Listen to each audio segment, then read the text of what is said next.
क्या चल बढ़िया एकदम। तो आपके इस बेहतरीन से प्लेटफॉर्म में माधव क्लासेस में आप सभी का वेलकम करता हूँ। तो वो मैं उम्मीद करूँगा कि आपकी पढ़ाई जोरों शोरों से चल रही होगी और मतलब क्या है, तैयारी तो आपको करनी है। जैसे आपको पता ही कि सुप्रीम कोर्ट ने बोल दिया कि आपकी नो रीनीट का बोल दिया है, तो भाई आपको अभी तैयारी लगना चाहिए। तो आज हमारे जेनेटिक्स का बिलीव 2.0 के अंदर हमारे जेनेटिक्स का है सेकंड लेक्चर। अब इस सेकंड लेक्चर के अंदर देखो, पहला लेक्चर इतना बड़ा नहीं था, लेकिन ये सेकंड लेक्चर थोड़ा बड़ा होने वाला है। मेरे हिसाब से 2 घंटे के समथिंग ये क्लास आपकी रोजाना 2 घंटे क्लास रहेगी, मतलब रहेगी। ये आपका एक फिक्स रहेगा। मैं पहले दिन तो मैंने आपको ऐसे ही 1 घंटा दे दिया कि चलो 25-30 मिनट का तो लेक्चर था, तो मैंने दे दिया, कोई बात नहीं, आप एक बार देख लो कि भाई क्लासें कैसे चलती। वो एक आपका डेमो लेक्चर था। लेकिन आज हमारी पढ़ाई स्टार्ट होने वाली है। कल हमने 25 मिनट तक क्या पढ़ा, पास वापस एक बार रिवीजन करता हूँ मैं। और देखो, मैंने पहले भी बहुत पढ़ाया था। 2023-24 में बहुत मैंने रिजल्ट को प्रोड्यूस किया, चाहे वो ऑफलाइन हो कि ऑनलाइन हो, चाहे वो 11th हो कि 12th हो। समझ रहे हो, बहुत सारे यूट्यूब पे मैंने 2024 में बहुत सारी क्लासें ली है। तो 2025 की तैयारी भी आप मेरे से कर सकते हो। दूसरी बात, कल हमने क्या पढ़ा उसके बारे में पढ़ेंगे। और यार अच्छे से तैयारी करेंगे भाई। एक साल पूरा है ना, बायोलॉजी का पूरी टू लाइन आपको याद करा दूंगा, लाइन टू लाइन समझा दूंगा, लाइन टू लाइन को आपको फील आएगी। और ऐसी जेनेटिक्स आपने कहीं नहीं पढ़ी होगी। मैं वापस बोल रहा हूँ, ऐसी जेनेटिक्स आज तक आपने नहीं कहीं पढ़ी होगी, नहीं आपको किसी प्लेटफॉर्म पे आपको मिल सकती है। इस तरह से मैं जेनेटिक्स पढ़ाऊंगा। इसके बाद एक आपका एक टेस्ट जरूर दे देना। हर संडे को मेरे टेलीग्राम चैनल पर आपका एक टेस्ट होगा। और इस लेक्चर की डीपीपी आपको मेरे टेलीग्राम चैनल पर जाना, हिंदी इंग्लिश दोनों में अवेलेबल हो जाएगी। आप इस लेक्चर की डीपीपी वो एक बार आप लगा लेना, आपके सभी कंसेप्ट क्लियर हो जाएंगे। ठीक है, ये कर लेना। दूसरी बात, अच्छे से तैयारी करेंगे यार एकदम। मतलब है ना यार, कि मतलब जो होती है ना, फील आता है ना बायोलॉजी की, पूरी अच्छी तरह से पढ़ा दूंगा। मेरा काम सिर्फ बायोलॉजी पढ़ाना है, तो मैं बायोलॉजी इतनी अच्छी तरह से पढ़ा दूंगा कि यार मतलब मैं सच बता रहा हूँ, बहुत अच्छी तरह से हम बायोलॉजी पढ़ने वाले हैं। वापस एक बार मैं बोल देता हूँ कि हमने कल क्या क्या पढ़ा, समझ लो। फिर हम बोलेंगे कि आज के लेक्चर में हम क्या क्या पढ़ने वाले हैं। पहले मैं ये बता देता हूँ कि हमने कल पढ़ा। अभी तक जिसने कल के लेक्चर को नहीं देखा तो एक बार देख कर आ जाओ, क्योंकि डेफिनेशन वगैरह मैं लिखवाऊंगा, उसमें लिखाई है। लेकिन इसमें मैं डेफिनेशन नहीं लिखाऊंगा, मैं आपको समरी बता देता हूँ कि भाई कल के लेक्चर में हमने क्या पढ़ा, ये समरी बता दूं। फिर उसके बाद आज के सेकंड लेक्चर में स्टार्ट कर दूंगा। इससे पहले मैं ये बता दूं कि कल के लेक्चर में हमने क्या पढ़ा था। तो एक बार रेडी हो, एकदम फटाफट रेडी हो, सब रेडी हो, ठीक है। अब स्टार्ट करते हैं कल की। तो कल हमने स्टार्ट किया था जेनेटिक्स से। कहाँ से स्टार्ट किया था मैंने? कल मैंने स्टार्ट किया था जेनेटिक्स। तो लिखो इधर जेनेटिक्स।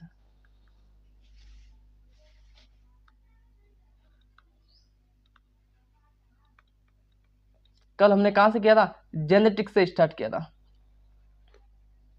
जेनेटिक्स, मैंने बोला जेनेटिक्स क्या होती है। मैंने क्या बोला था कि जेनेटिक्स क्या होती है? तो मैंने ये बोला था कि भाई जो जेनेटिक्स होती है वो तीन तीन पार्ट इसके अंदर हम पढ़ते हैं, मतलब तीन कैरेक्टर्स इसके अंदर पढ़ते हैं, तीन चीजें हम इसके अंदर पढ़ते हैं। सॉरी, कैरेक्टर नहीं कहूंगा मैं, तीन पॉइंट की बात करूंगा। सबसे पहला पॉइंट बोलूंगा, अब जेनेटिक्स क्या होती है। 2 मिनट रुक जाओ, मैं जेनेटिक्स क्या वापस फील दिलाऊंगा कि जेनेटिक्स क्या होती है। लेकिन मैं सिर्फ एक सिंपली एक लाइन लिखता हूँ जेनेटिक्स के लिए। मैं लिखूंगा study with,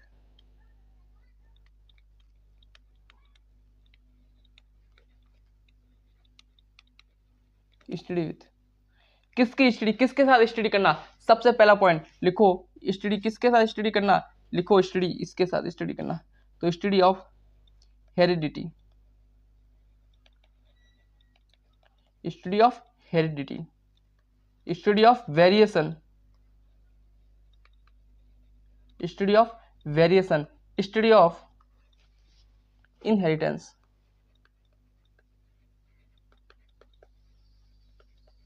study of heredity, study of variation और स्टडी ऑफ इनहेरिटेंस। इन तीनों के बारे में स्टडी को मैं बोलूंगा, इन तीनों के बारे में स्टडी करने को मैं बोलूंगा जेनेटिक्स। अब ये तीनों है क्या? ये तीनों की स्टडी, इन तीनों की स्टडी करने को मैं बोलूंगा जेनेटिक्स। किसको बोलूंगा, क्या बोलूंगा मैं? जेनेटिक्स। लेकिन अब ये तीनों है क्या भाई? अब ये तीनों है क्या, इसके बारे में बता दो कि भाई ये है क्या। तो भाई जो हेरिडिटी है ना, आपकी जो हेरिडिटी, ये रही हेरिडिटी। अब ये हेरिडिटी है क्या पता है? सुनो फिर, हेरिडिटी क्या है समझना है तो फिर ध्यान से सुनो कि हेरिडिटी क्या है। तो हेरिडिटी आपके है, 2 मिनट में इसको थोड़ा सही कर लेता हूँ कि हेरिडिटी क्या है। चलो एकदम व्यवस्थित करने तो अच्छा लगता है ना। तो हेरिडिटी क्या है पता है? सुनो फिर ध्यान से, हेरिडिटी क्या है। ये हेरिडिटी शब्द है ना, ये कहता है कि भाई आप मतलब आप अपने माँ बाप से कितना सेम दिखते हो, समझ लो। मतलब क्या बोल रहा हूँ कि भाई character which transfer one generation to other generation, मतलब ऐसे कैरेक्टर जो एक जनरेशन से दूसरे जनरेशन के अंदर जाते हैं, उसे मैं बोलता हूँ हेरिडिटी। मतलब क्या मैं बोल रहा हूँ कि मान लो आपको किसी ने कहा होगा, भाई कहावत है ना, आपको कहते हैं ना कि यार तू अपने चाचा पर दिखता है, मतलब तू तेरी जो शक्ल है वो अपने चाचा से दिखती है, तेरे अंकल से दिखती है, तो इसका क्या मतलब है भाई, उसे ही बोलते हो हेरिडिटी। मतलब ऐसे कैरेक्टर जो अपने माँ बाप से अपने संतानों के अंदर जाते हैं, उसे मैं कहूंगा हेरिडिटी। क्या कहूंगा? हेरिडिटी। यदि आज के बाद आपको बोले कि भाई हेरिडिटी क्या है, तो आपको सुनना है, आपको समझना है कि भाई ऐसे कैरेक्टर जो अपने माँ बापों से अपने बच्चों के अंदर जाते हैं, उसे मैं कहूंगा हेरिडिटी। इतनी बात क्लियर है? तो आज के बाद आपको इसका कंसेप्ट क्लियर होना चाहिए कि भाई हेरिडिटी क्या है। ठीक है, ठीक है, ठीक है। लेकिन जब ये कैरेक्टर जाते हैं, मतलब अपने माँ बाप से अपने बच्चों के अंदर जो कैरेक्टर जाते हैं, वो सेम क्यों नहीं है? One generation to other generation जो कैरेक्टर्स जा रहे हैं, वो सेम क्यों नहीं है? मतलब क्यों? जब कैरेक्टर्स जा रहे हैं अपने माँ बाप से अपने अपने बच्चों के अंदर, तो फिर वो उनके जैसे सेम क्यों नहीं दिखते भाई? थोड़ा डिफरेंस क्यों आता है उनके माता पिता में और अपने बच्चों में? थोड़ा डिफरेंस दिखता है, मतलब देखकर तो पता लगा ही सकते हैं ना भाई। ऐसा तो नहीं है कि सिंपली डिट्टो कॉपी तो नहीं होती ना फिर। जब कैरेक्टर्स भी जा रहे हैं, तो फिर डिट्टो सेम टू सेम क्यों नहीं जा रहे भाई? सेम टू सेम क्यों नहीं बन रहे? फिर सेम टू सेम क्यों नहीं बन रहे? तो ये डिफरेंस है, उसे मैं कहूंगा वेरिएशन। तो यदि आपको वेरिएशन कहे, तो आपको पता होना चाहिए कि भाई जो कैरेक्टर जा रहा है उसमें कितना डिफरेंस है। तो degree of difference between two transfer of characters one generation to other generation. क्या बोलूंगा कि degree of difference between two transfer of characters one generation to other generation. एक जनरेशन से दूसरे जनरेशन में जाने के लिए जाते हैं जो कैरेक्टर्स, उसमें कितना अंतर है, कितना अंतर होके जा रहा है, उन दोनों के अंदर कितना अंतर है, पेरेंट्स टू ऑफस्प्रिंग के अंदर कितना अंतर है, ऑफस्प्रिंग के अंदर कितना अंतर है, उसे मैं कहूंगा वेरिएशन। ठीक है, ठीक है, ठीक है। एक जनरेशन टू अदर जनरेशन जाते हैं जो कैरेक्टर्स, उसे मैं कहूंगा हेरिडिटी। और कितना डिफरेंस है, degree of difference between character transfer one generation to other generation, difference कितना आ रहा है, उसे मैं कहूंगा वेरिएशन। और ये कैसे जा रहे हैं, फिर जा कैसे रहे हैं भाई? कैसे जा रहा है? कोई ना कोई तो चीज होगी जिससे जा रहे हैं, और जो प्रोसेस बारे में पढ़ते हैं, जो चीज के बारे में हम पढ़ते हैं, उसे मैं कहूंगा इनहेरिटेंस। तो इसमें लिखूंगा process by which character transfer one generation to other generation. Process by which character transfer from one generation to other generation. वापस से मेरे को समरी देनी है, तो मैं क्या कहूंगा, दो शब्द के अंदर मतलब दिमाग चलाओ, ऐसे दिमाग, ऐसे आंख बंद करो और दिमाग में चलो। अच्छा, हेरिडिटी क्या होती है कि एक जनरेशन टू अदर जनरेशन जो हमारे कैरेक्टर्स का ट्रांसफर हो रहा है, ठीक है, फिर ट्रांसफर तो हो रहा है, फिर सेम क्यों नहीं है, और ये डिफरेंस है, उसे मैं कहूंगा वेरिएशन। और जब ये दोनों जा रहे हैं, जब ये प्रोसेस हो रहा है, और जिसके बारे में प्रोसेस के बारे में पढ़ेंगे, उसे मैं कहूंगा इनहेरिटेंस। तो यदि आपको बोले कि भाई इनहेरिटेंस क्या होता है, तो by process by we character transfer one generation to other generation, मैं क्या कहूंगा इनहेरिटेंस। क्या इतनी सी बात क्लियर है? क्या मैं आगे बढ़ू? यार इतनी सी बात क्लियर है, फिर मैं आगे बढ़ता हूँ। क्या इतनी सी बात क्लियर है? मैं आगे बढ़ू, पक्का आगे बढ़ू। ठीक है, तो ये हो गया। और इन तीनों की स्टडी करना, इन तीनों की मैं स्टडी करता हूँ। किसकी? इन तीनों की मैं स्टडी कोई मैं बोलूंगा जेनेटिक्स। क्या बोलूंगा? जेनेटिक्स।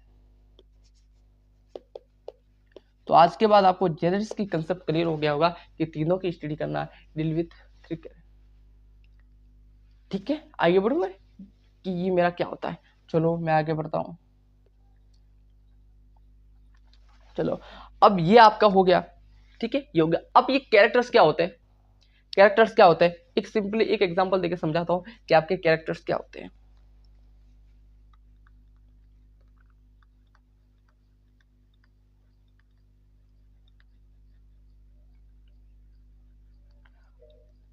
अब ये कैरेक्टर्स क्या होते हैं भाई?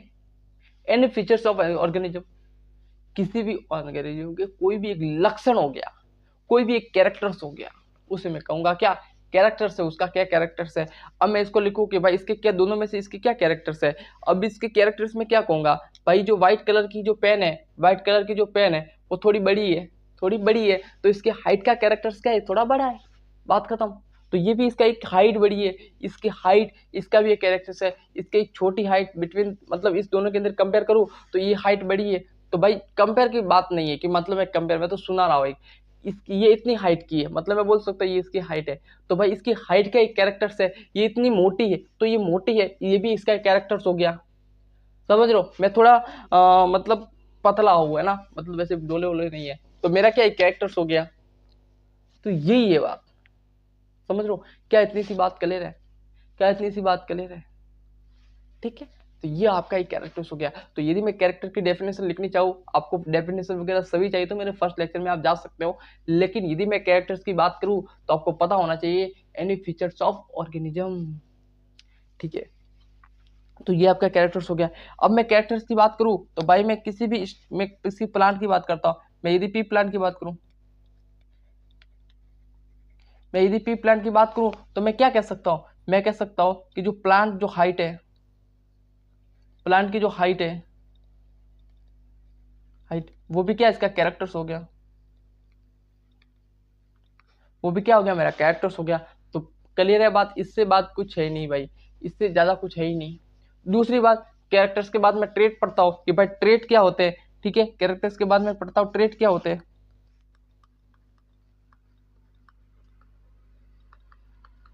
कैरेक्टर्स के बाद मैं पढ़ता हूँ ट्रेट क्या होते हैं। तो भाई ट्रेट क्या होता है यार, ठीक है, मल्टीपल वेरिएंट ऑफ, मल्टीपल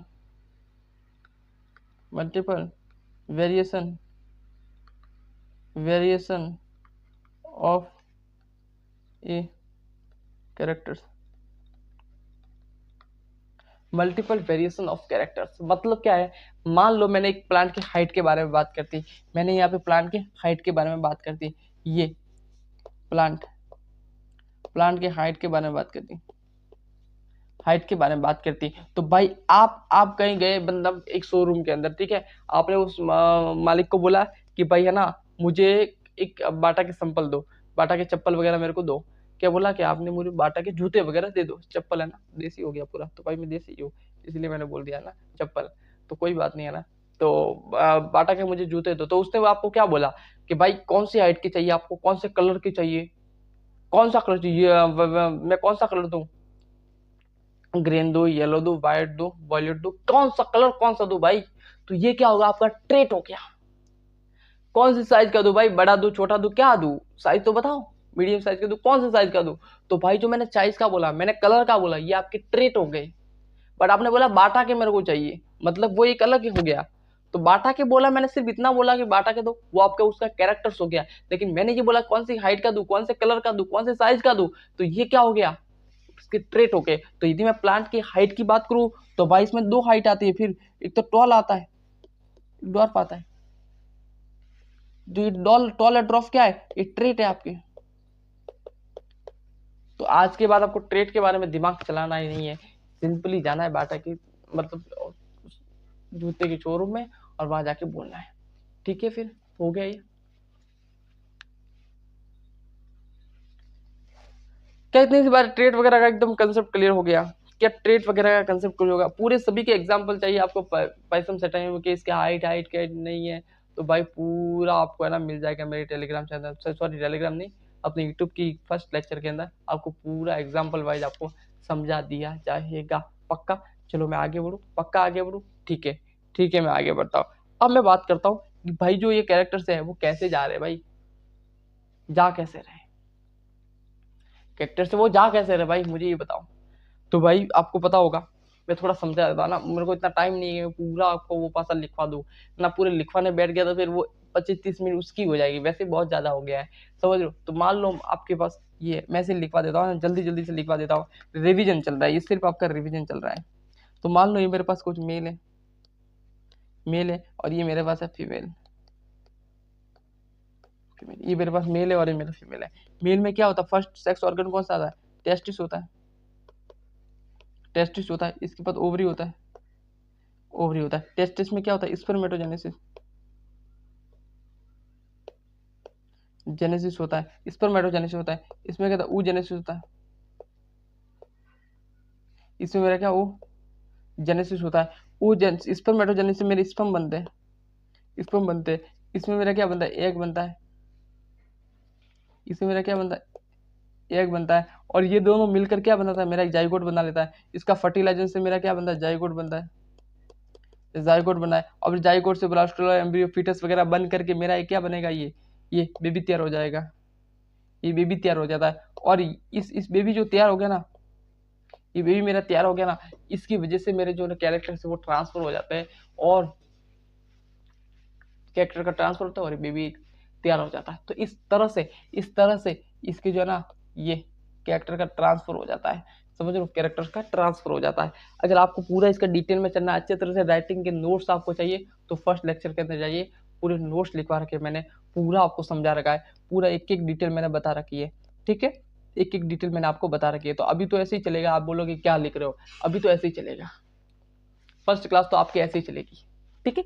दूसरी बात, फर्स्ट क्लास के अंदर मैंने पूरी बता रखी है, जीन क्या होता है, क्या नहीं होता, पूरा XYZ मैंने पूरा बता रखा है। तो मैं उम्मीद करूंगा कि ज्यादा मैं इतना रिवीजन करने पर फोकस नहीं करता, क्योंकि मैंने ऑलरेडी क्लास ले चुका हूँ। आपको सिर्फ देखना है, आपको सिर्फ देखना है, ज्यादा बड़ी भी क्लास नहीं है, आपको सिर्फ देखना है। समझ रहे हो ये। तो भाई अब चलते आगे। अब मैं बोलूंगा जीन क्या होता है, जीन क्या होता है। तो डेफिनेशन में नहीं लिखूंगा, डेफिनेशन में आपको बोल देता हूँ, आप लिख लेना। देखो, डेफिनेशन होता है कि पोर्शन ऑफ डीएनए, लिखो यार, आपको साथ साथ चलना तो फिर लिखो। देखो जीन क्या होता है, जीन क्या होता है,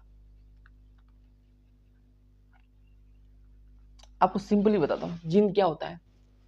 डीएनए का वो पोर्शन जो मेरा प्रोटीन बनाता है, सुनो सुनो सुनो ध्यान से सुनो, डीएनए का मेरा वो पोर्शन, डीएनए का मेरा वो पार्ट जो प्रोटीन का निर्माण करता है, उसे मैं कहूंगा जीन। मतलब मेरे जो डीएनए जो होता है ना, डीएनए डीएनए उसकी जो है ना, उसकी जो लंबाई है ना, वो 2.2 मीटर होती है। कितनी होती है, 2.2 मीटर। अब इस 2.2 मीटर में मेरा जो 98% जो मेरा डीएनए है ना, वो मेरा वेस्ट हो जाता है। मतलब वेस्ट मतलब जीन नहीं बनाता, बात खत्म। प्रोटीन, सॉरी, प्रोटीन नहीं बनाता। इसका इसका 2% 2% मेरा क्या बनाता है, प्रोटीन। प्रोटीन, और जो ये प्रोटीन बना रहा है उसे मैं कहूंगा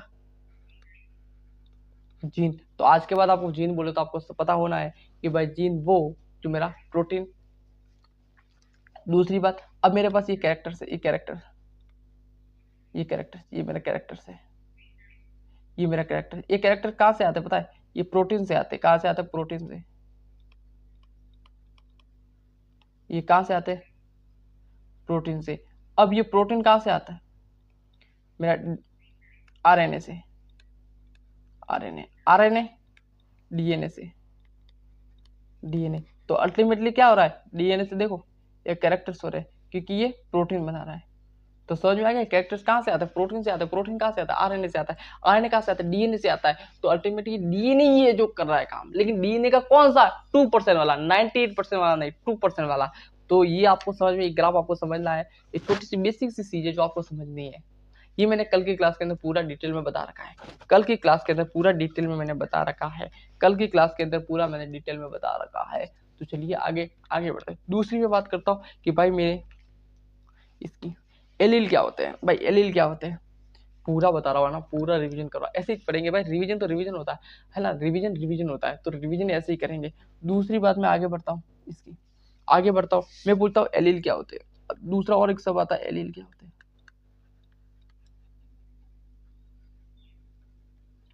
मैं पूछता हूँ एलील क्या होता है, एलील क्या होता है। भाई सुनो सुनो, एलील सिर्फ इतना होता है, इधर इधर इसको इधर ले लेता हूँ। एलील आपके क्या होते हैं पता है, एलील क्या होते हैं। मान लो मेरे पास ये, मेरे पास कुछ डीएनए, ये डीएनए है,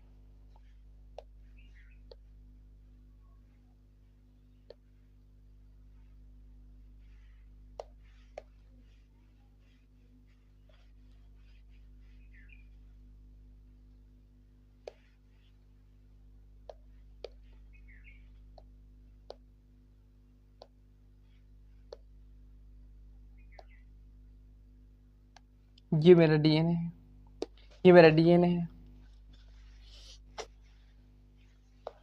आप डेफिनेशन लिखो कि वेरिएशन ऑफ जीन, क्या लिखो, वेरिएशन, वेरिएशन ऑफ राइटिंग खराब आई, थोड़ा सही लिख लेता है ना। चलो लिख लेता हूँ इधर।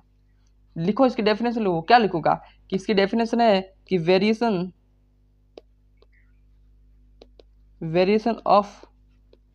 ऑफ ए जीन, एक जीन के अलग अलग वेरिएशन। कैसे एक जीन के अलग अलग वेरिएशन कैसे बताएं? सुनो फिर, ये है एक जीन के अलग अलग वेरिएशन इसलिए है कि देखो कैसे, मान लो मेरे पास ये ये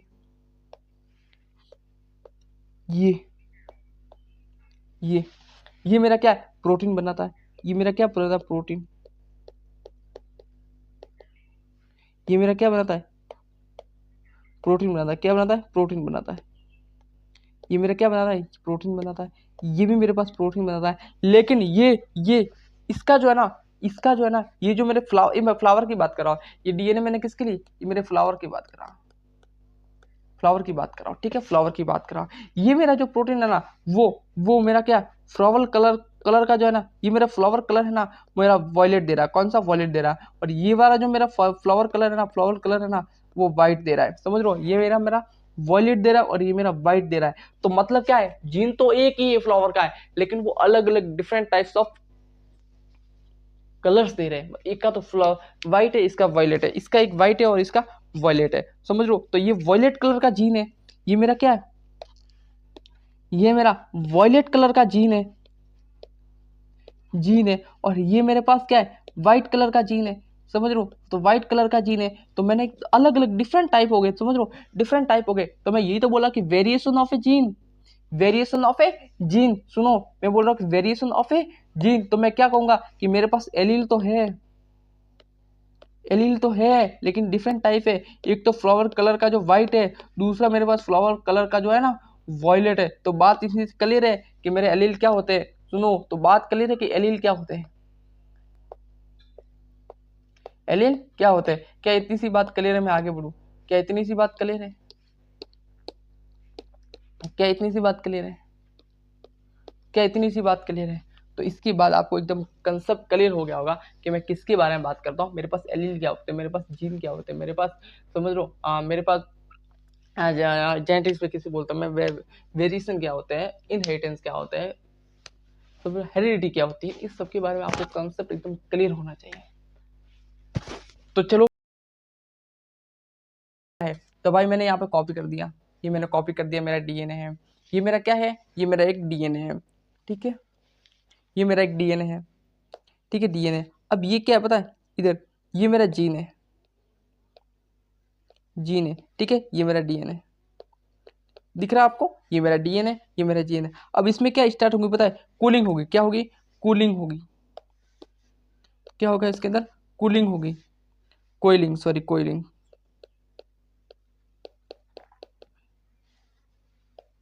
एक तो ये पेन ने परेशान कर लिया है राइटिंग की वजह से। अब ये टेबलेट के अंदर मेरी राइटिंग थोड़ी कोई आ रही है।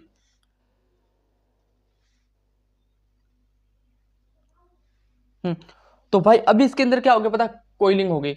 समझ लो, कोइलिंग हो रही है। अब कोइलिंग का क्या मतलब है, मतलब डीएनए मेरा कंडेंस हो रहा है। क्या मतलब, कंडेंस हो रहा है। और कंडेंस हो रहा है इसलिए तो मैं बोलूंगा क्रोमोसोम, ठीक है। ये मेरा क्या, जीन हो गया, ये मेरा जीन हो गया, ये मेरा डीएनए हो गया, ठीक है। अब इसके अंदर क्या होगा पता, ये ऐसे ऐसे कंडेंस फॉर्म बनना स्टार्ट हो जाएगा। समझ लो, कंडेंस फॉर्म बनना जैसे हो गया, स्टार्ट हो जाएगा। ये मेरा डीएनए है, ये मेरा कंडेंस फॉर्म बनना स्टार्ट हो जाएगा। और ये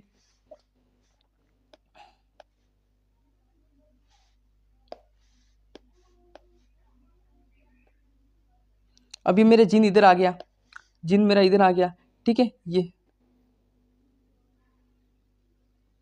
समझ लो, ये ये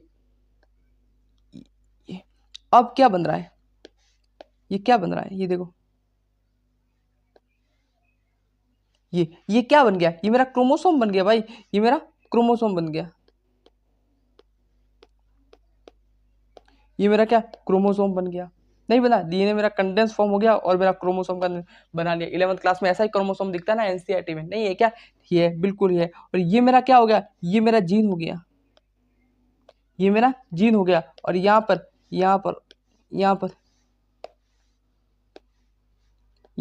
ये इधर मेरा सेंट्रोमीर है। क्या है, सेंट्रोमीर। ये मेरा सेंट्रोमियर है। लेकिन ये क्या है, ये क्या है मेरा, ये शॉर्ट आर्म है, शॉर्ट आर्म, आर्म, इसे मैं पी कह सकता हूँ। ठीक है, ये मेरा large arm, large large arm, arm, इसे मैं क्विक आर्म भी कह सकता हूँ। ठीक है, ये लेकिन ये क्या है मेरा, ये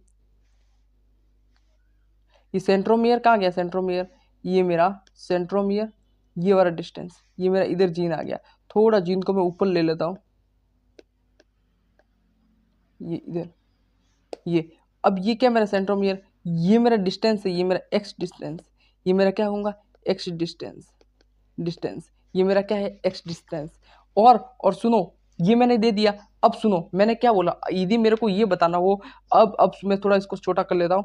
अब मैं लिखा कि ये मैंने पूरी स्टोरी क्यों लिखी है, क्यों लिखी है, मुझे कोई बता सकता है क्या, ये मैंने पूरी स्टोरी यहाँ क्यों लिखी है, ये मैंने क्यों ऐसा लिखा है, पूरा पूरा क्यों, मैंने पूरे को कॉपी कर लेता हूँ, पूरे को कॉपी कर लेता हूँ।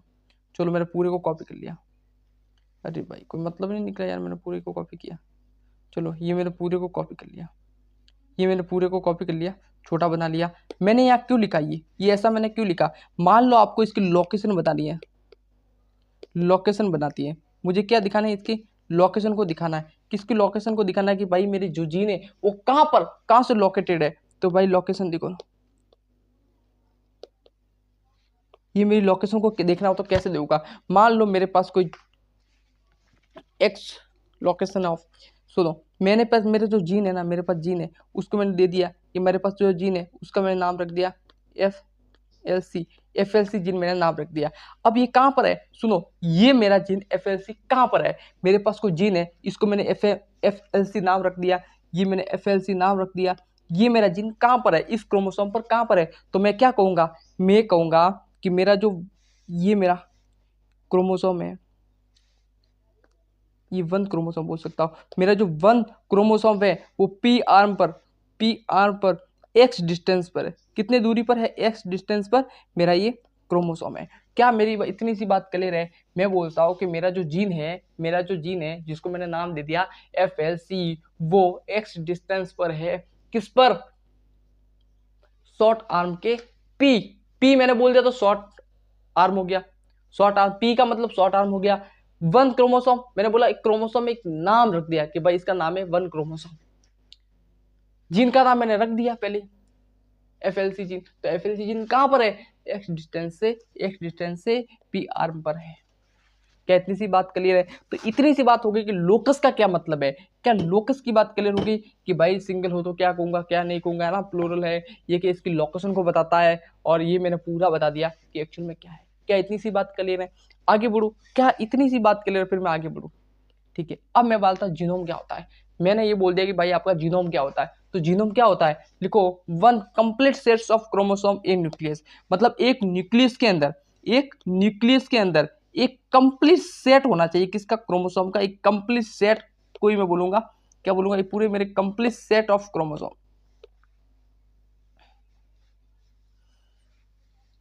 ये एक न्यूक्लियस के अंदर मेरा कंप्लीट सेट्स ऑफ एक क्रोमोसोम, एक न्यूक्लियस के अंदर, समझ लो, एक देखो, एक न्यूक्लियस के अंदर, ये एक न्यूक्लियस के अंदर कंप्लीट एक सेट होना चाहिए पूरे क्रोमोसोम का, उसे मैं बोलूंगा जीनोम। क्या कहूंगा, जीनोम। क्या इतनी सी बात, इसकी डेफिनेशन को पता चल गया। ठीक है, जीनोम, जीनोम टू टाइप्स के होते हैं, आपको पता ही है, जीनोम दो टाइप के हो सकते हैं, एक तो हेप्लॉइड और डिप्लॉइड, एक हेप्लॉइड और एक डिप्लॉइड। हेप्लॉइड क्या होता है, डिप्लॉइड क्या होता है, पढ़ते आगे, चलो आगे बढ़ते हैं, क्या होता है, चलो हेप्लॉइड और डिप्लॉइड क्या होते हैं, बेसिक से एकदम पढ़ाता हूँ कि एक्चुअल में हेप्लॉइड और डिप्लॉइड मैं किसे कहूंगा। तो हैविंग, लिखो हैविंग, इसकी डेफिनेशन लिख दो, मतलब डेफिनेशन तो क्या है आपको समझाना है ना।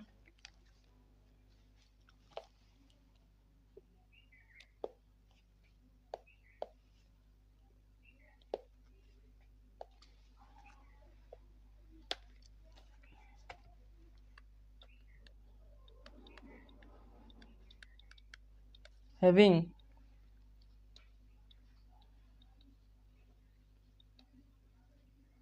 ये 7 हो गया भाई,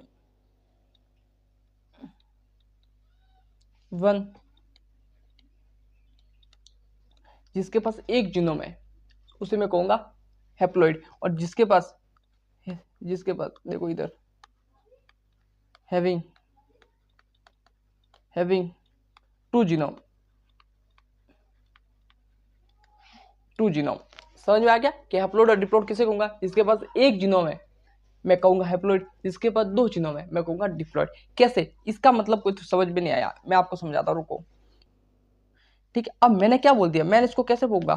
मैं बोलूंगा एक जीनोम का मतलब ये होता है कि भाई ये इसके पास, मेरे पास ये कोई क्रोमोसोम है, समझ लो, ये भी मेरे पास कोई क्रोमोसोम है। भाई क्रॉस का मतलब क्रोमोसोम ही दिखा रहा है ना, ये मेरे पास क्रोमोसोम है, ये मेरा 1 है, ये मेरा 1 है, ये मेरा 2 है। इसका कोई सेट है क्या? नहीं है भाई, नहीं है। मतलब इसके पास एक ही जीनोम है, मतलब एक्स का एक है और 2 का उसका एक अलग फॉर्म है। लेकिन दूसरा एग्जांपल दूंगा आपको समझ में आएगा। लेकिन मैं ऐसे बोल रहा हूँ कि भाई मेरे पास ये हो गया, ये हो गया, ये हो गया। इसके पास भी मैं बोल रहा हूँ, इसके पास मेरा 1 है, इसके पास भी मेरा क्या है, 1 है। ये मेरे पास 2 है, तो ये मेरे पास 2 है, तो ये भी मेरे पास क्या है, 2। मतलब इसका एक सेट तैयार है, मतलब इसका एक पूरा सेट एक अलग तैयार है, और इसका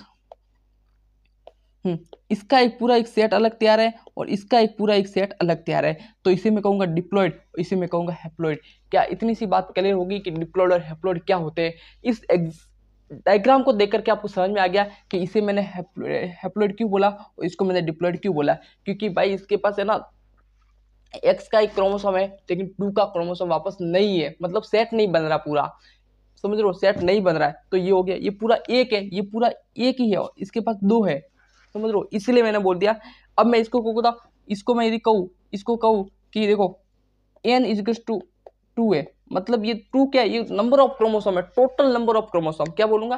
टोटल नंबर ऑफ क्रोमोसोम। इसकी बात करो 2n इज टू 2 की मैंने सेट है पूरा, तो 2n इज टू कितना लिखा, 4। ये 2 क्या है, डिप्लॉइड को बता रहा है, ये 2n क्या बता रहा है, डिप्लॉइड को बता रहा है, और ये n क्या बता रहा है, हैप्लॉइड को बता रहा है। और यदि मैं कहूंगा हैप्लॉइड, मैं कहूंगा n, यदि मैं कहूंगा डिप्लॉइड, मतलब 2n। ये काम आएगी बहुत सारी चीजें, आप पढ़ोगे रिप्रोडक्शन वाले चैप्टर में, पढ़ोगे आगे भी बहुत सारे काम आएगा। यदि मैं 2n लिखता हूं, आपको समझना है कि भाई सुनो, मैं यदि 2n लिखता हूं तो आपको समझना है कि भाई डिप्लॉइड की बात हो रही है। यदि मैं n लिखता हूं मतलब हैप्लॉइड की बात हो रही है। क्या इतनी सी बात क्लियर है? ठीक है। और ये 4 मैंने क्या लिखा, number of chromosome, total number of chromosome. क्या लिखूंगा? Total number of chromosome. मैंने 2 लिख दिया, आपको पता लगाना है कि टोटल नंबर ऑफ क्रोमोसोम कितने हैं, 2 है। क्या इतनी सी बात क्लियर है? मैं अच्छे तरह से कंसेप्ट क्लियर कराऊंगा, ऐसे नहीं छोड़ने वाला, पूरा अच्छी तरह से पढ़ेंगे, पूरा कंसेप्ट आपका क्लियर होगा। ऐसे नहीं छोड़ूंगा कि भाई मैंने दिखा दिया, ऐसे नहीं, अच्छी तरह से पढ़ेंगे। ठीक है, आगे चलते हैं। मैं आपको, मेरे पास कुछ डीएनए है जो मैंने यहाँ पर बनाया है। ठीक है, ये मेरे पास कुछ डीएनए है। अब मैंने क्या कर दिया पता है, ये हैप्लॉइड है या डिप्लॉइड है? मुझे कोई बता सकता है क्या ये हैप्लॉइड है या डिप्लॉइड है? क्या मुझे कोई बता सकता है ये डिप्लॉइड है या हैप्लॉइड है? भाई 2 है, समझ लो 2 है, तो ये क्या डिप्लॉइड हो गई,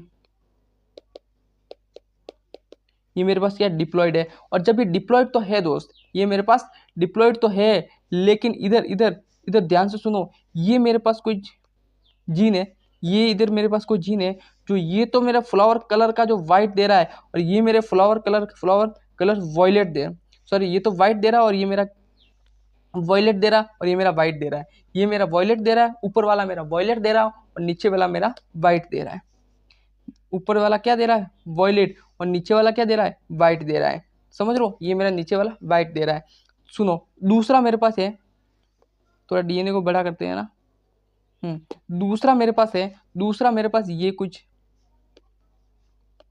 ये मेरे पास है, ये मेरे पास है। ये मेरा क्या दे रहा है पता है, ये मेरा हाइट का दे रहा है, ये मेरा हाइट का कुछ टॉल दे रहा है,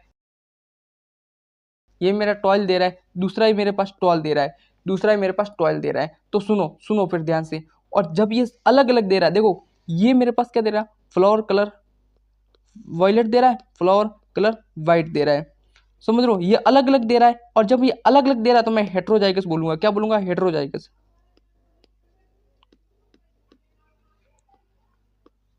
हेट्रोजाइगस, समझ लो, अलग अलग दे रहा है, मैं बोलूंगा हेट्रोजाइगस। ये मेरा सेम दे रहा है, सुनो कंसेप्ट क्लियर हो जाएगा, पक्का हो जाएगा। ये सेम दे रहा है, ये सेम दे रहा है, मैं बोलूंगा होमोजाइगस।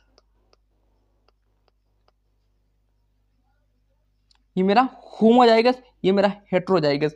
क्यों बोला होमो और हेट्रो? क्योंकि ये सेम दे रहा है, जो जिन मेरा सेम कैरेक्टर्स दे रहा है। जो जीन मेरा सेम कैरेक्टर्स दे रहा है, ये भी टॉल दे रहा है, ये भी टॉल दे रहा है, मैं बोलूंगा होमोजाइगस। सुन सुन सुन, ध्यान से सुन, मैं फिर बोलूंगा यार, तुम फिर बोलोगे कि यार कंसेप्ट क्लियर नहीं हुआ भैया, मेरा कॉन्सेप्ट एकदम क्लियर होना चाहिए भाई। सुनो, ध्यान से सुनो, होमोजाइगस हेटेरोजाइगस जितनी प्रॉब्लम करेगा भाई, इतनी प्रॉब्लम करेगा, आपको समझ में नहीं आएगा कि यार जेनेटिक्स क्या चल रही है। सुनो फिर ध्यान से, मैं बोल रहा कि जो मेरा जीन सेम कैरेक्टर्स दे रहा है, मतलब एक टॉल बना रहा है तो दूसरा भी टॉल बना रहा है, तो मैं उसे कहूंगा होमोजाइगस। यदि मेरा कुछ दूसरा कोई कैरेक्टर है जो एक तो फ्लावर कलर का जो व्हाइट दे रहा है, दूसरा मेरा वॉयलेट दे रहा है, अलग अलग, तो मैं क्या कहूंगा, मैं कहूंगा हेट्रोजाइगस। ठीक है, हेट्रोजाइगस। सुनो, ये हो गया। ठीक है, अब तो इसको आपको पता चल गया कि होमो और हेट्रो क्या होता है। तो मैंने एक चीज से आपको समझा दिया कि होमो और हेट्रो क्या होता है। मैंने पूरी एक ही चीज से मैंने आपको समझा दिया कि होमो और हेट्रो क्या होता है।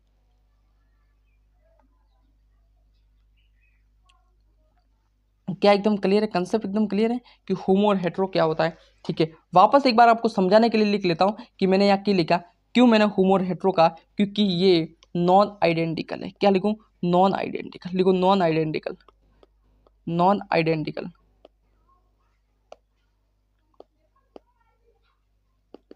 ये मेरा नॉन आइडेंटिकल है और ये मेरा क्या आइडेंटिकल है।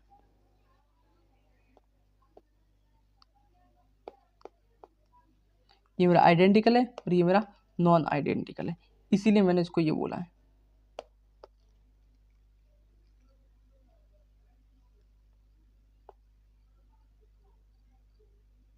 ठीक है,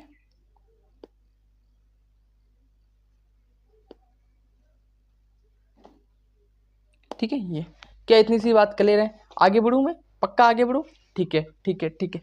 अब सुनो, अब सुनो, मैं कुछ टर्म्स दूसरी और टर्मिनोलॉजी बता रहा हूँ कि इसका क्या मतलब होता, क्या नहीं होता। देखो, डोमिनेंट अलील क्या होते हैं और रिसेसिव अलील क्या होते हैं। समझो, डोमिनेंट अलील क्या होते हैं और रिसेसिव अलील क्या होते हैं। मैं आपको 2 मिनट रुकना, मैं आपको ये समझा दूंगा कि डोमिनेंट अलील क्या होते हैं और रिसेसिव अलील अलील क्या होते हैं। सुनो, मैं ये बोल रहा हूँ कि मान लो, है ना, आपको कोई मतलब एक सुंदर कन्या आपको पसंद आ गई। ठीक है, अब मैं धीरे धीरे बोलता कि मेरे घर में क्लास चल रही है, मेरे को कुछ, मैं ऐसी बातें करूंगा तो मुझे पकड़ा जाऊंगा मैं, है ना, मेरी चोरी पकड़ा जाएगी। तो तो क्या होता है, मैं दोस्त का उदाहरण लेता हूँ, है ना। तो भाई मैं ऐसे बोल रहा हूँ कि भाई फिलहाल मैं घर हूँ, इसलिए मैं ऐसी कुछ बातें नहीं कर सकता, है ना, कि भाई ऐसा ही है। तो भाई मैं बोल रहा हूँ कि भाई आपका कोई दोस्त है, समझ, आपने कुछ नया नया दोस्त बना लिया। ठीक है, आपने दोस्त बना लिया, स्कूल के अंदर गए। ठीक है, आप गए, लेकिन आपका जो नया नया दोस्त है ना, उसका कोई दूसरा दोस्त बन गया। समझ रहे हो, कुछ दूसरा कोई दोस्त बन गया, दूसरा दोस्त बन गया। वो दूसरा दोस्त बनने की वजह से आपसे थोड़ी, है ना, मुलाकातें और कम करने लग गया। मतलब आपसे थोड़ी दोस्ती कम हो गई, मतलब उसके आने से आपकी दोस्ती में फर्क आया, उसके आने से आपकी दोस्ती में कुछ कमियां आ गई, उसके आने से आपसे दोस्ती कम हो गई, उसकी ज्यादा हो गई। मैं कहूंगा रिसेसिवली क्या हो गए। सुनो, पहले इसकी एक्सप्रेशन लिखते हैं, सॉरी इसकी क्या लिखते हैं, डेफिनेशन लिखते हैं। क्या लिखूंगा कि it can separate expression by others.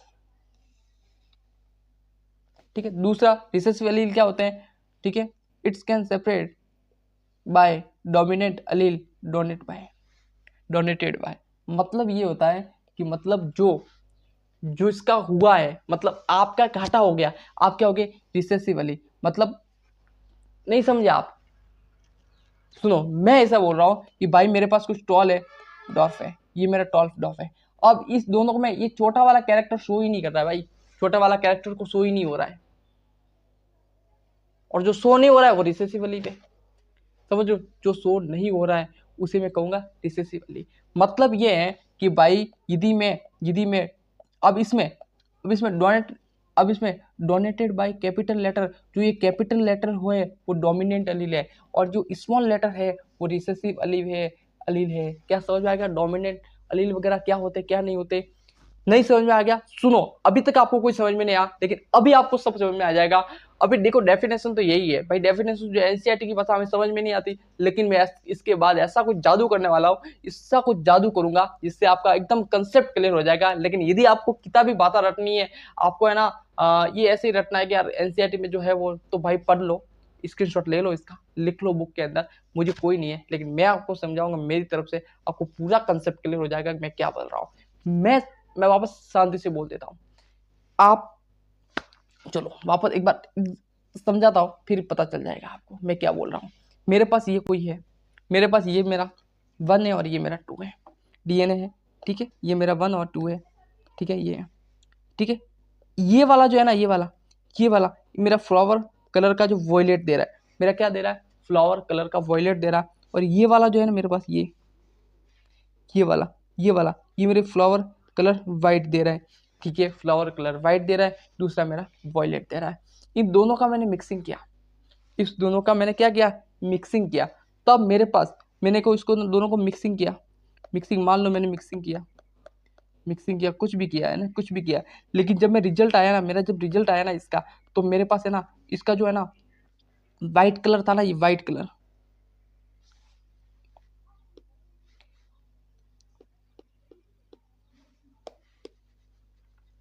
ये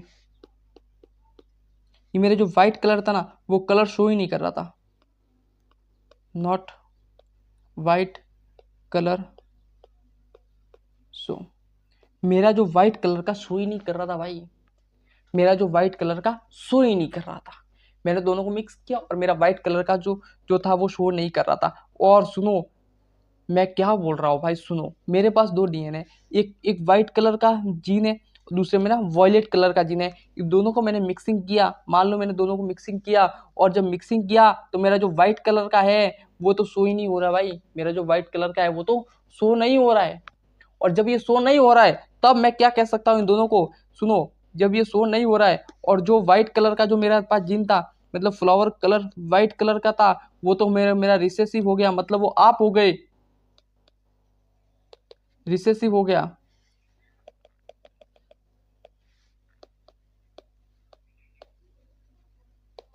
रिसेसिव हो गया। लेकिन फ्लावर कलर जो वॉयलेट था, मेरा वॉयलेट कलर का शो हो गया, समझ लो, मेरे वॉयलेट कलर का शो हो गया, वो मेरा आपका हो गया डोमिनेंट हो गया, डोमिनेंट एलील, मेरा डोमिनेंट एलील। और रिसेसिव क्या हो गया, ये एलील हो गया। क्या इतनी सी बात कर ले रहे हैं, क्या इतनी सी बात कर ले रहे हैं, फिर मैं आगे बढ़ूँ। मतलब मैंने पूरा इतने बड़े बड़े अक्षरों में लिख दिया कि डोमिनेंट और क्या होता है, क्या नहीं होता। एकदम बात का आपको एकदम समझनी है कि एक्चुअली मैंने क्या बोला है। क्या आपको ये सही समझ में आ गई, क्या आपको ये चीज समझ में आ रही है, थोड़ी सी बात एकदम समझ में आ रही है कि मतलब क्या होता है डोमिनेंट एलील, क्या होता है रिसेसिव एलील, क्या होते हैं। मतलब ये दोनों अच्छे से काम कर रहे थे, अच्छे से काम कर रहे थे। मैंने इन दोनों की मिक्सिंग की तो भाई है ना, ये जो व्हाइट कलर का तो शो ही नहीं हो रहा, और जब ये व्हाइट कलर का शो नहीं हो रहा है, व्हाइट कलर का शो नहीं हो रहा है, तो मैंने बोल दिया रिसेसिव, रिसेसिव है। और जो शो हो रहा है, मतलब ये देखो, मतलब मेरे पास व्हाइट कलर वॉयलेट कलर का शो हो रहा है, जब वॉयलेट कलर का शो हो रहा है तो मैंने डोमिनेंट बोल दिया, इसको डोमिनेंट एलील बोल दिया। क्या बात कर रहे हैं, देखो ये छोटी सी बात को मेरे को इतना समझाना पड़ता है, आपको इतना समझाना पड़ता है। ठीक है, आगे बढ़ते हैं। अब मैं बात करता हूँ इसकी, आगे कौन सा पार्ट दिया हुआ मैंने, चलो अब मोनो हाइब्रिड क्रॉस क्या होते हैं, क्या नहीं होते हैं, है ना, मोनो हाइब्रिड क्रॉस कैसे पढ़ा जाता है, क्या नहीं होता, पूरा इसके बारे में डिटेल पढ़ेंगे कि मोनो हाइब्रिड क्रॉस क्या होता है। लेकिन उससे पहले मैं मेंडल भाई साहब के बारे में कुछ बताऊंगा आपको। मेंडलियन की जो है वो क्या है क्या नहीं है, मेंडल भाई साहब के बारे में पूरी एकदम वर्णन करेंगे अभी कि मेंडल साहब क्या थे क्या नहीं थे। तो सुनो, फिर मेंडल के भाई साहब के बारे में कुछ लिख लेता हूँ मैं, कुछ पॉइंट लिख लेता हूँ जो बहुत ही आपको जानने बहुत ही जरूरी है।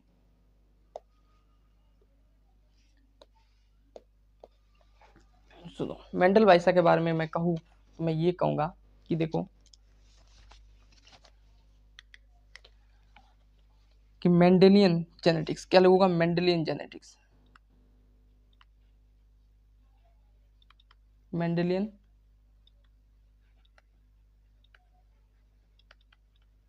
मैं कहूँगा मेंडेलियन जेनेटिक्स। क्या है ये मेंडेलियन जेनेटिक्स, मेंडेलियन जेनेटिक्स क्या है, कोई बता सकता है क्या। सुनो, मैं कहूँगा जो मेंडल थे ना, मेंडल वाइसा, वो क्या थे, मैथमेटिशियन थे, क्या थे, मेंडल, मेंडल पूरा नाम क्या है, ग्रेगन जॉन मेंडल, क्या होगा, ग्रेगन जॉन मेंडल, मेंडल ये कौन क्या थे पता है, ये मैथमेटिशियन थे,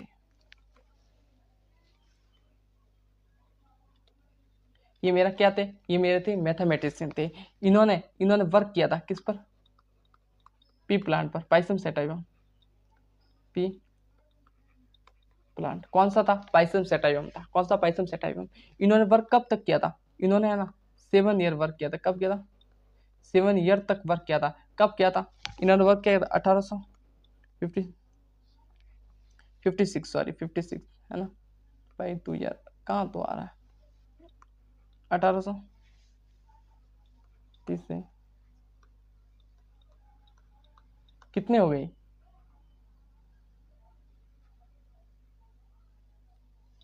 1856 से 1863 तक इन्होंने वर्क किया था। समझ लो 1853 से 1863 तक इन्होंने वर्क किया था। सुनो तो कब हो गए, 7 ईयर तक। और ये नीट के अंदर पूछा हुआ है कि भाई उन्होंने वर्क कब तक किया था, कितने ईयर तक किया था, है ना, कहाँ तक किया था, ये नीट के अंदर पूछा हुआ भाई। ये छोटी बात तो मैं करूंगा नहीं, नीट के अंदर ये क्वेश्चन पूछा हुआ है, इसीलिए भाई थोड़ा ध्यान रखो, सवाल कहाँ से ही मिलते हैं। समझ लो ये तो इन्होंने, इनके बारे में हो गया इतना, ठीक है। पाइसम सेटाइवम था इनका वर्क, ठीक है। दूसरी बात, लेकिन वाई रीजंस, ऐसे क्या रीजन था कि उन्होंने पी प्लांट को चॉइस किया, ऐसा क्या रीजन था यार जिसकी वजह से उन्होंने सिर्फ पी प्लांट को ही चॉइस किया, बाकी दूसरों को कभी किसी को चॉइस नहीं किया। ऐसा क्या रीजन था जिनकी वजह से उन्होंने सिर्फ पी प्लांट को ही चॉइस किया, दूसरे किसी को नहीं किया, ठीक है। आपको दिख रहा होगा, बड़ा कर दिया, ठीक है। अब चलते आगे, ऐसा क्या रीजन था यार जिसकी वजह से उन्होंने सिर्फ पी प्लांट को ही चॉइस किया, तो क्या रीजन था, तो reason choice to pea plant,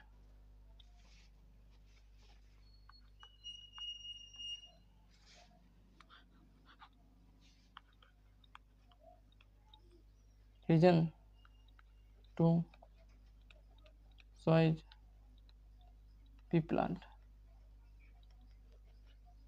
reason choice to pea plant. चलो पहला 2n इज टू 46, मतलब डिप्लॉयड था। मेरा पी प्लांट कौन सा था, डिप्लॉयड था। डिप्लॉयड मतलब ऐसे,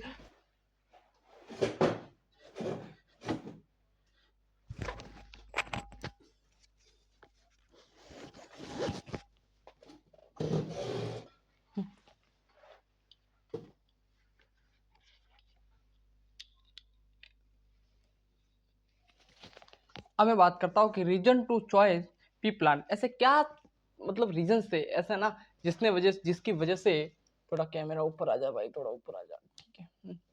हाँ, अब मैं बात करता हूँ कि ऐसे भाई क्या रीजंस थे जिसकी वजह से मेंडल भाई साहब को पी प्लांट चॉइस करना पड़ा। दूसरे भी तो प्लान कर सकते थे ना, लेकिन उन्होंने पी प्लांट ही चॉइस क्यों किया, तो सुनो, the reason to choice to choice pea plant, ऐसे क्या रीजंस थे जिसकी वजह से मेंटल भाई साहब को पी प्लांट को चॉइस करना पड़ा, दूसरा क्यों नहीं। तो भाई मैं लिखूं, मैं बोल सकता हूँ कि भाई इसके अंदर 2n इजकस टू 46, 2n इजकस टू 14 थे। मतलब ये इसमें डिप्लॉयड कंडीशन थी, क्या कंडीशन थी, डिप्लॉयड कंडीशन, डिप्लॉयड थे, क्या थे, डिप्लॉयड थे। डिप्लॉयड का मतलब क्या थे, मैं अब समझा दूंगा 2 मिनट। दूसरा पॉइंट में लिखूंगा, इसके अंदर ये बाइसेक्सुअल थे, annual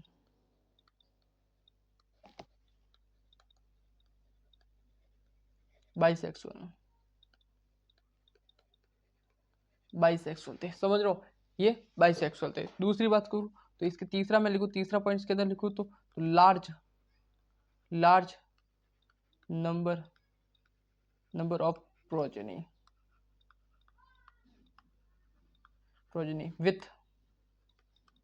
with large number of variation. अब मैं इसकी बात करूँ भाई, इसका क्या मतलब है, किसका,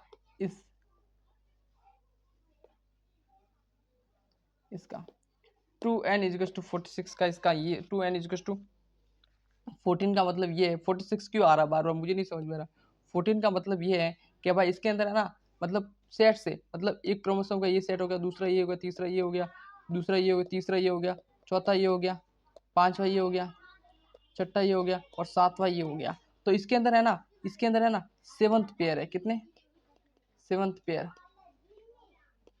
कितने पेयर है, 7 पेयर है। तो भाई इसके अंदर है ना क्रोमोसोम कितने पेयर है? 7 पेयर है, मतलब इसके 14 क्रोमोसोम, कितने? 14। 14। इसकी वजह से मतलब इसकी कंडीशन क्या है? डिप्लॉयड है। क्या है? डिप्लॉयड है। इसकी वजह से मुझे चॉइस करना पड़ेगा। बाकी ये मैं कहूँ तो एनुअल बाइसेक्सुअल है, ठीक है, large number of progeny with large number of variation. समझ में आ गया? इस वजह से इसको मैं कह सकता हूँ कि इसने पी प्लांट ही चॉइस किया। मेंडल भाई साहब ने क्या किया? पी प्लांट ही चॉइस किया। आगे बढ़ते हैं इसके, ठीक है। हम्म, हम्म। अब मेंडल के अनरिकग्नाइज फॉर दिस वर्क, मतलब मेंडल का जो कार्य था, इन्होंने इतनी मेहनत की, समझ लो कितनी मेहनत की, आगे देखेंगे इसके बारे में। तो भी इनके कार्य को तवज्जो नहीं दिया गया। तवज्जो नहीं दिया गया। क्यों नहीं दिया गया? सिंपली कुछ रीजंस की बात करूंगा कि वैसे क्या रीजंस थे जिसकी वजह से मेंडल भाई साहब को उनको जीते जी सक्सेस नहीं मिली, उसके बाद मरने के बाद उनको सक्सेस मिली गई। लेकिन जो जब जी रहे थे, बहुत बड़ी दुख की बात है कि अपने सक्सेस को अपनी आंखों से नहीं देख पाए। समझ लो, मेहनत तो की यार, देखो कितना अजीब सा है ना, हम मेहनत करते हैं और मतलब हम मरने के बाद हमारी सक्सेस होती है, ये थोड़ा अलग है। समझ लो, तो इसका मतलब ये है कि भाई मेंटल भाई साहब अपने जीते जी अपनी सक्सेस को नहीं देख पाए। क्या हुआ? देखो मेंटल भाई साहब ने जो वर्क किया था ना, सुनो, मेंडल भाई साहब, देखो Mendel use lots of mathematics इन, मतलब इन्होंने क्यों, इनके कार्य को क्यों तवज्जो नहीं दिया गया, इनके कार्य को क्यों रेस्पेक्ट नहीं की, इनके कार्य को क्यों फेल बताया गया। मतलब ये बोल रहे थे ये बायोलॉजी में मैथ घुसा रहे थे। बायोलॉजी के अंदर क्या बोल रहे थे? मैथ घुसा रहे थे। अब कैसे घुसा रहे थे आगे पढ़ेंगे तो पता चल जाएगा।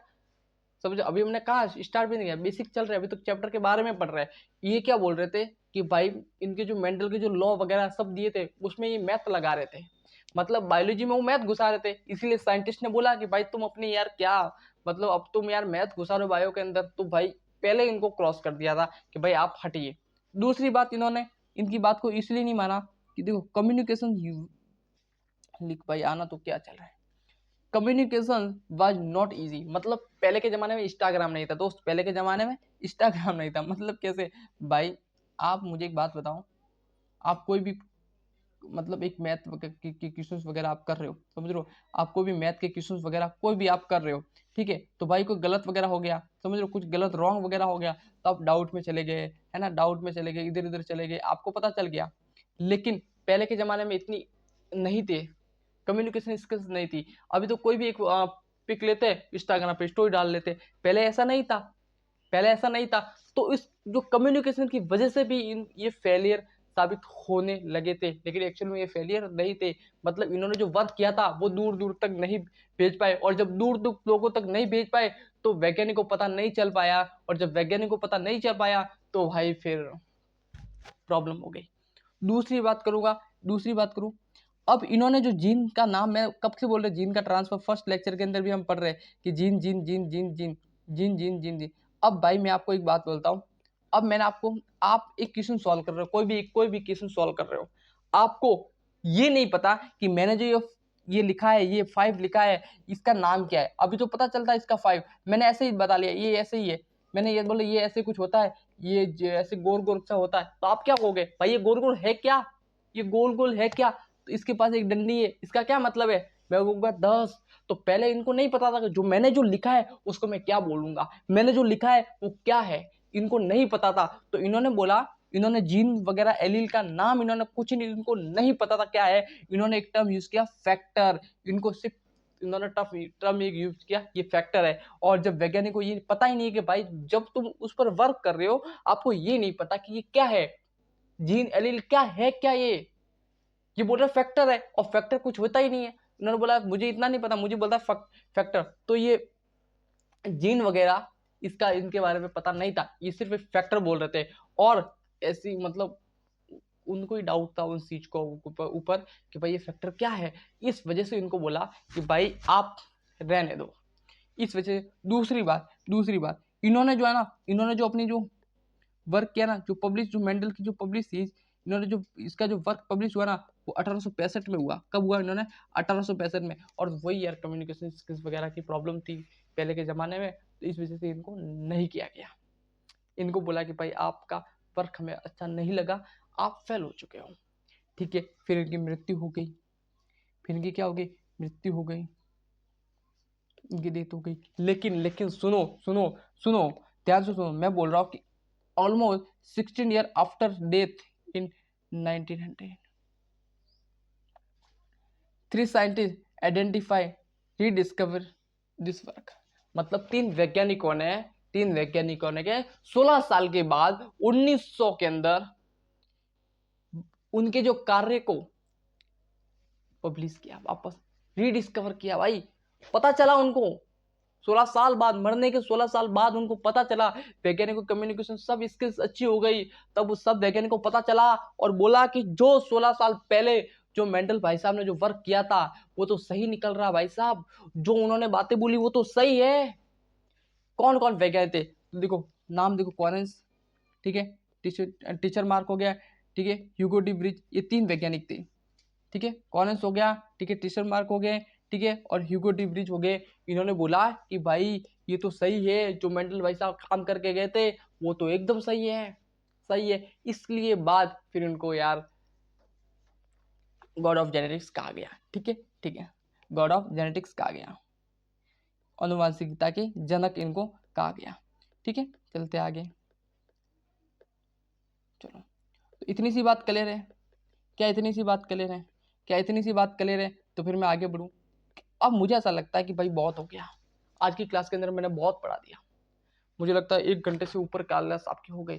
तो कल आपकी मोनो हाइब्रिड क्रॉस, मैं मोनो हाइब्रिड क्रॉस को कल क्यों ले रहा हूँ, इसलिए ले रहा हूँ क्योंकि भाई ये है ना बहुत मतलब है ना एक टिपिकल चैप्टर है, आपको कंसेप्ट एकदम क्लियर होना चाहिए, मोनो हाइब्रिड अंदर क्या करते हैं क्या नहीं।